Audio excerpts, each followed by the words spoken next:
Hello, everyone. I'm here today with Tracie Clark. Tracie is an entrepreneur, a board member, advisor, investment professional with extensive experience in business strategy, investment management, financial services, and company accounting. Tracie herself is an entrepreneur, has had 2 successful businesses in the financial services, and has a passion to support other entrepreneurs. So she's very close to both angels and scale investors these days. Tracie, welcome. Hi, Wilson. How's it going? Yeah, all good. So welcome to Changing the Game. So what about if we start today with a traditional question is, as Tracie, can you let us know a little bit more about Tracie? Who is Tracie? Sure. So I come from Perth. I was born in Perth, and when I was about 7 or 8 years old, I moved over to New Zealand and spent the next 10 years growing up there.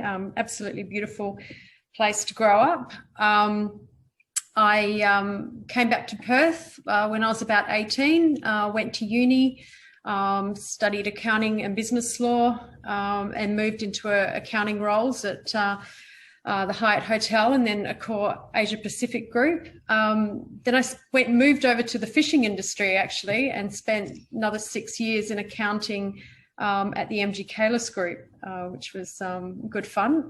But I also realized that I wasn't really loving accounting, that, you know, investing was really, it was something I've always done on the side. And it was something I was very passionate about. So I wanted to try and align the work I was doing with, you know, my love for investing. So I went to Macquarie Bank, did a stint there in their private banking division, and then went to a boutique financial planning firm and then went out on my own. So, and then for, you know, the last 20 years, I've been working for myself. And in that time, I sort of built and sold 2 financial planning businesses. So, and now, you know, I do a lot, as you said, in the startup community. I've got a portfolio of about 17 early stage companies, which is a lot of fun. I love mentoring and helping those companies, you know, build themselves. So I'm also vice chair of the Perth Investment Angels, and I'm on probably about 4 other boards. Yeah. That's very nice. I was talking to someone today talking about how busy I am. So I think I'm not. So always something to go. Yeah, Tracie, you talk about the start of your career in the accounting profession and one of the traditional professions. So is that something you always wanted to do? It was part of what you know, thinking when you were young? Yeah, look, it was interesting. So probably a very early influence was one of my aunties in New Zealand. I mean, I grew up in a small farming community. So, you know, financial world wasn't really, you know, obvious and around at the time, or wasn't an influence. And I used to spend weekends at one of my auntie's homes that they had a farm, and she would be going through stock prices on the newspaper, and you know, I got quite curious, and she went through and sort of taught me a bit about the stock market and what that was all about. And I just remember always being really interested in that and thinking, as soon as I can, you know, that's kind of what I want to get involved with and what I want to do. So, you know, I sort of thought that accounting, you know, was sort of a pathway into that, sort of not knowing really exactly where I was going to end up. But yeah, I guess that it was that initial interest in sort of investing in shares and things that got me into that sort of the financial side and into accounting. So that's quite interesting, because here, Changing the Game, we normally talk about the role of other people that influences, you know, us. So I have heard from other people that, you know, some of the pivotal moments for people are when those other, you know, outside influences come and have a chat. Sometimes a mentor, sometimes a family member. And we also talk about diversity. It's very interesting that it was your auntie. Yeah. And I wondered some time ago, so, you know, coming and talk with you about, you know, investing in share market. in a farm in New Zealand. That's quite interesting. I know, I guess it is. And I think, farmers tended to have investments or have some ownership of some of the dairy companies around their area. So I think that's kind of how that started. And my auntie's a very switched on lady as well. So I think that it grew from there for her. But it is interesting. It is unusual, I think, from that environment. And so, so that was a great influence for me. But also when I moved back to Australia, I had a family friend who, one of my parents' friends, who was a financial advisor, and I'd worked all these part-time jobs, and I think I'd saved up about $10,000, and I said, what can I do with it? And so he then helped me go through the process of buying a investment property when I was 18. So that was great. And I think it has been really important to have those sort of people who will take the time to guide you and teach you about these things. Otherwise, it's not necessarily easy to do it on your own. So I've had those two influences, I think, that really gave me a good start in that respect.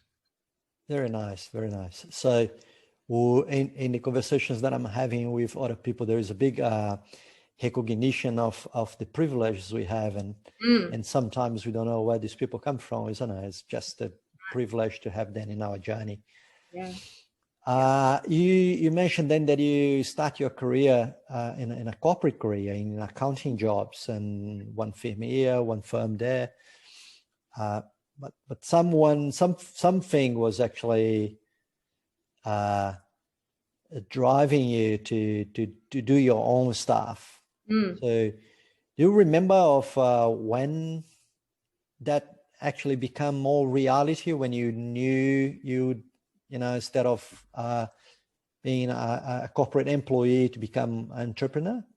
Yeah, absolutely. Look, it was, for me, I had sort of, I guess, the unfortunate situation where I started working at a boutique planning firm, and they had put an offer on the table for me to be a partner. And that was probably only a couple of weeks from going through, and I fell pregnant unexpectedly. But at the same time, I also had everything mapped out. I had very enthusiastic grandparents who were very keen to jump on board and help out. So I had everything planned, and I had said, look, this has happened, but I can be back on board in 6 to 8 weeks. And they pulled the offer off the table, pretty much saying that, they weren't sure if I'd be able to cope. So you don't tell me that.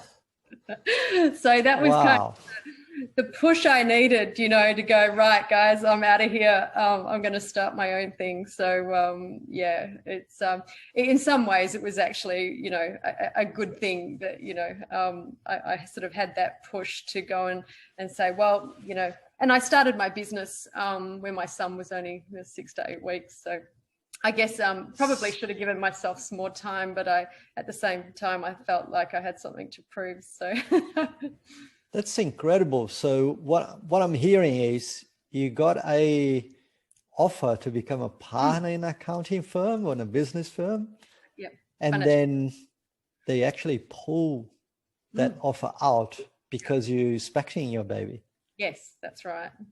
Wow. So, and we talk about these things these days, that these days these seem to be still reality, but it's subtle, right? So it looks like the experience with you was quite blunt, in your face, like very much so. Almost like this is not a job for a mum. Yeah, in a way. Or I sort of, I don't understand how my capacity could be diminished. Like, it's interesting because I then went and did, and clearly it wasn't, because I went off and did the same job, but had the added stresses of, I guess, of running my own business. So, it had no impact on my ability to do the job, but I guess it was just a perception. So it was disappointing. And I certainly hope that's changed. So, and that might be one of those moments that we call serendipity, isn't it? It's exactly the push you need. That's where your entrepreneurial life started. Yeah, very much. That's very nice.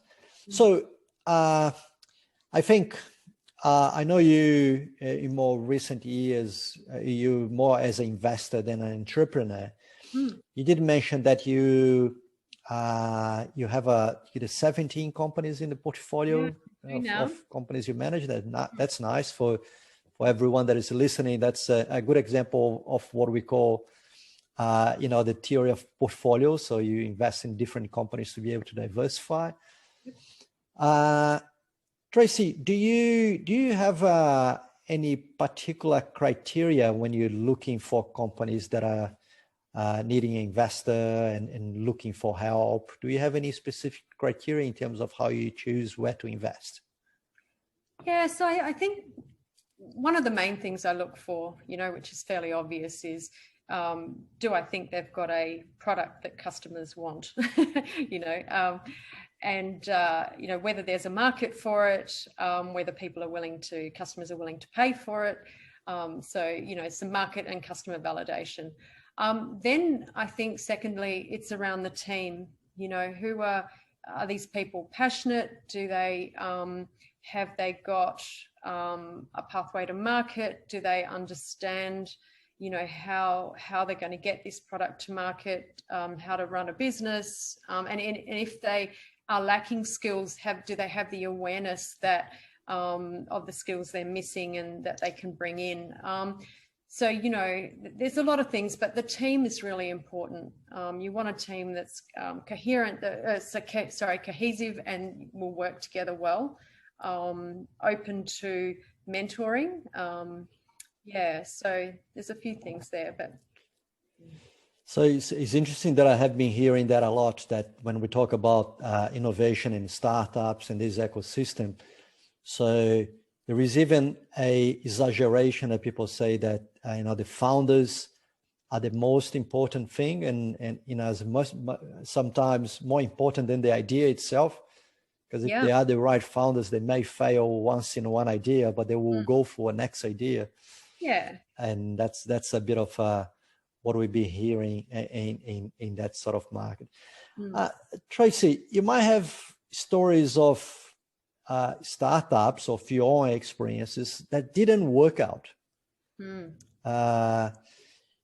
you remember, as one startup or one experience where trying to change things, change the world, but didn't work out well, and maybe some of the key reasons for that?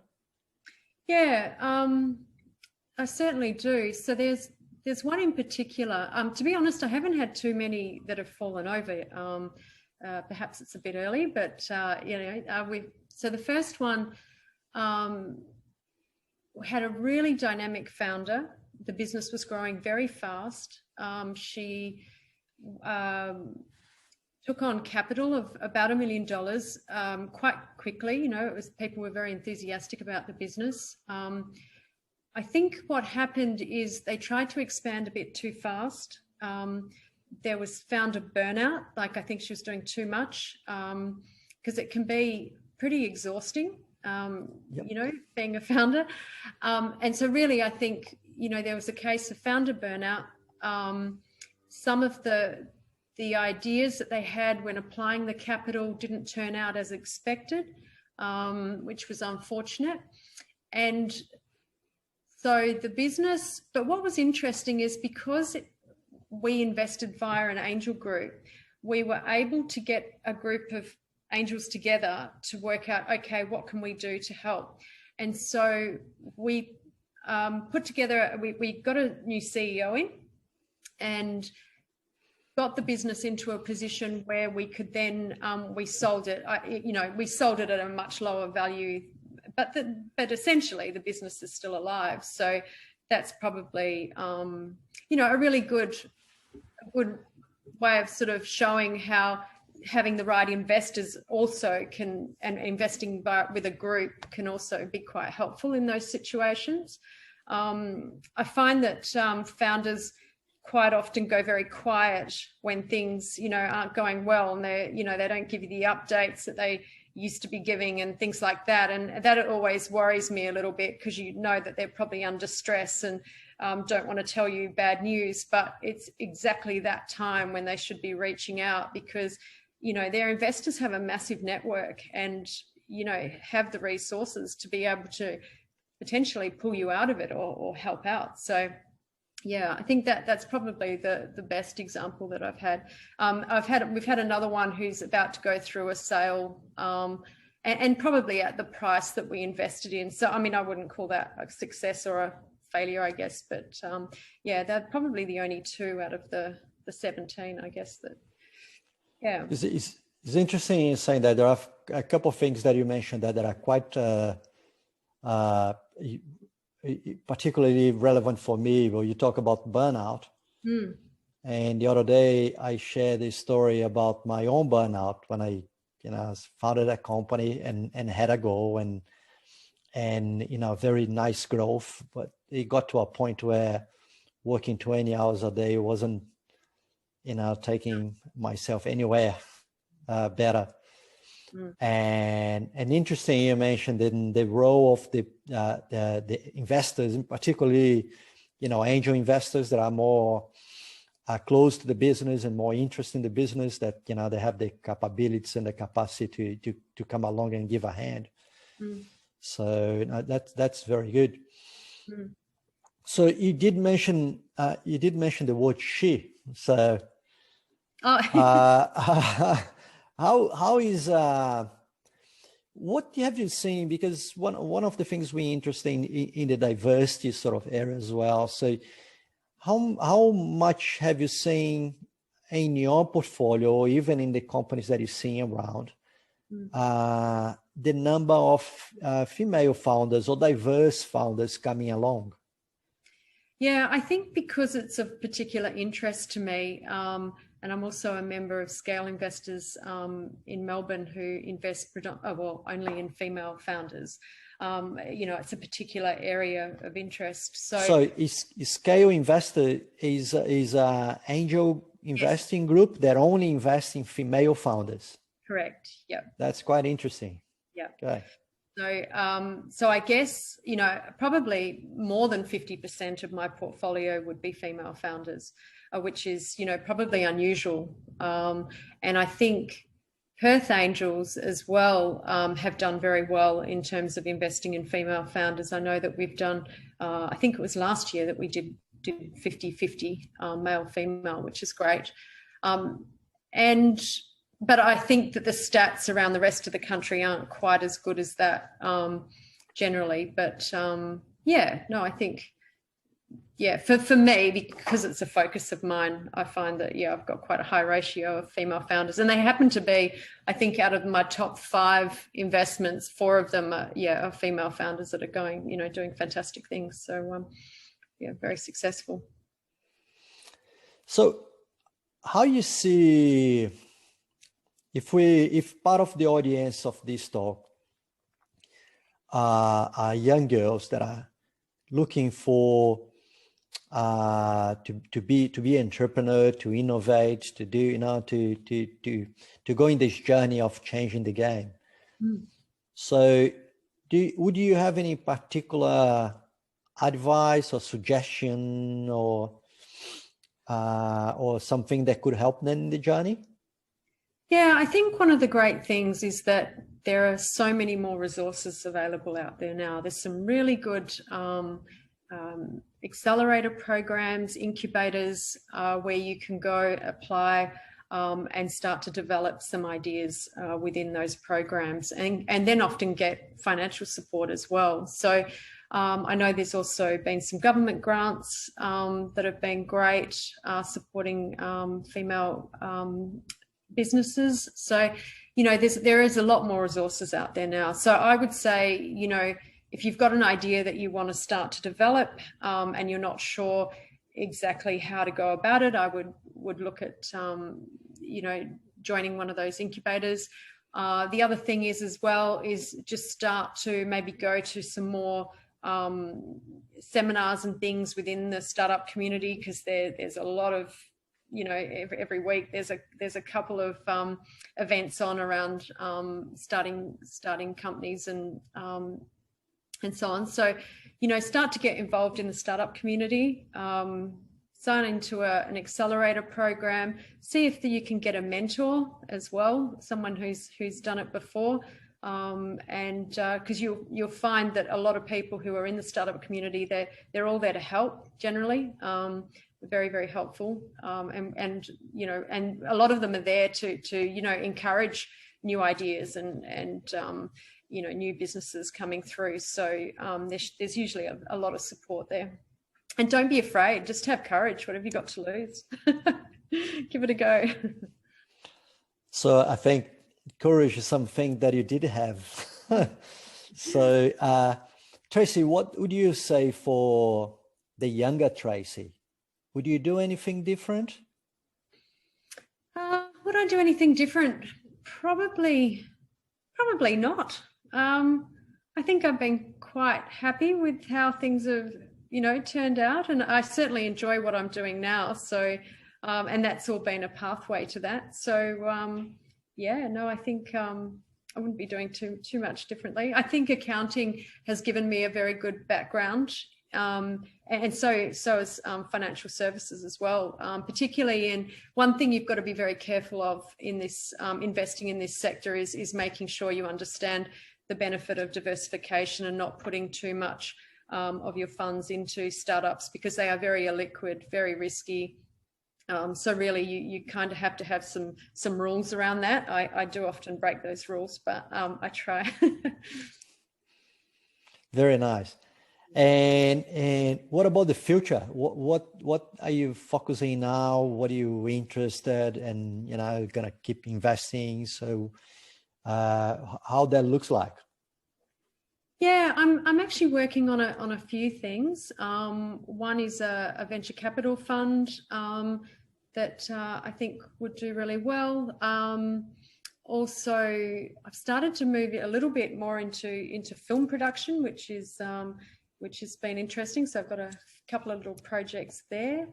But again, it's really, every day I spend time mentoring founders, and that's what I think I really enjoy, just spending time with them, helping them through some of those issues that they have, and helping just to encourage them to keep going. So yeah, I think while I've got a few projects moving forward, I think investing and mentoring will be one of those things that I'll just keep continuing to do.